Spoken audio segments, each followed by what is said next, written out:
Assalamualaikum dan salam sejahtera. Hari ini saya akan membentangkan infografik bertajuk penggunaan handphone di Malaysia. Infografik ini memamparkan maklumat penting secara ringkas dan mudah difahami. Slide ini memamparkan ahli pasukan serta nama ahli pasukan. Slide yang pertama, kadar penebusan handphone.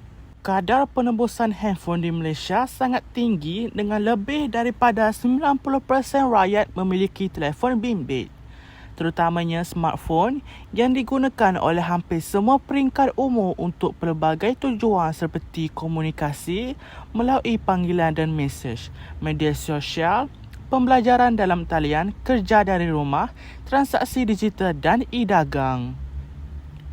Penggunaan handphone di Malaysia kini meluas dengan hampir setiap rakyat memiliki telefon bimbit, terutamanya smartphone yang membolehkan mereka berkomunikasi melalui panggilan, mesej dan media sosial, mengakseskan maklumat serta berita terkini, menjalankan pembelajaran dan kerja dalam talian. Slide yang kedua, aktiviti popular di handphone.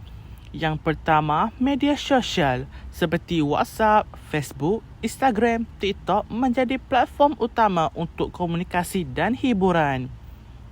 Yang kedua, pembayaran digital atau e-wallet. Handphone memudahkan transaksi tanpa tunai termasuk pembayaran bil, membeli belah online dan transfer wang.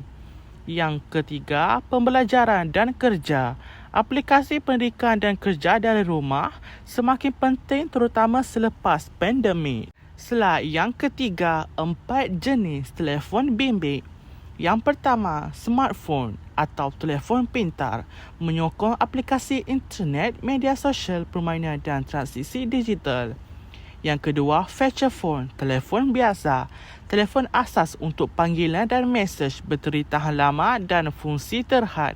Yang ketiga, tablet, telefon dengan skrin lebih besar sesuai untuk menonton video, membaca dan kerja mudah alih. Yang keempat, red phone, telefon lasak, direka tahan lasak, kalis air dan hentakan sesuai untuk kerja. Kita pergi ke kesan positif. Yang pertama, memudahkan komunikasi antara keluarga, rakan dan tempat kerja. Kedua, mempercepat akses maklumat, berita dan hiburan. Ketiga, menyokong transaksi digital yang lebih selamat dan pantas. Kesan negatif. Yang pertama, ketagihan dan masa terbuang. Kedua, kesihatan mental. Ketiga, gangguan komunikasi sosial.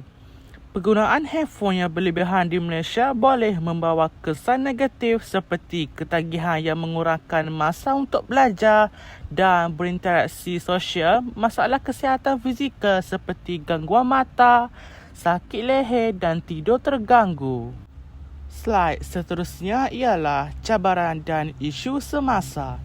Cabaran dan isu semasa penggunaan handphone di Malaysia termasuk ketidakseimbangan penggunaan antara golongan muda yang lebih celik teknologi dan warga emas yang kurang mahir, yang boleh menjejaskan pelibatan mereka dalam aktiviti digital harian serta membatasi akses kepada maklumat dan perkhidmatan dalam talian.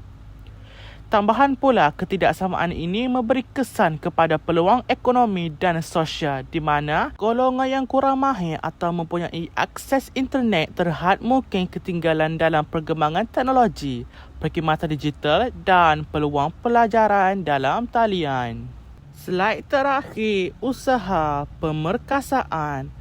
Usaha pemerkasaan penggunaan handphone di Malaysia termasuk mengadakan kempen literasi digital untuk semua peringkat umur, memperluas capaian internet 4G dan 5G di bandar dan luar bandar, menggalakkan penggunaan aplikasi kawalan masa skrin bagi mengimbangi aktiviti digital dan kehidupan sebenar, meningkatkan kesedaran tentang keselamatan dan privasi data dalam talian serta menyediakan sokongan teknologi yang mesra pengguna untuk pembelajaran dan kerja.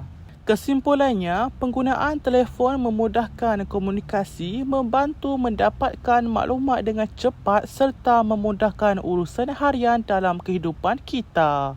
Sekian, terima kasih.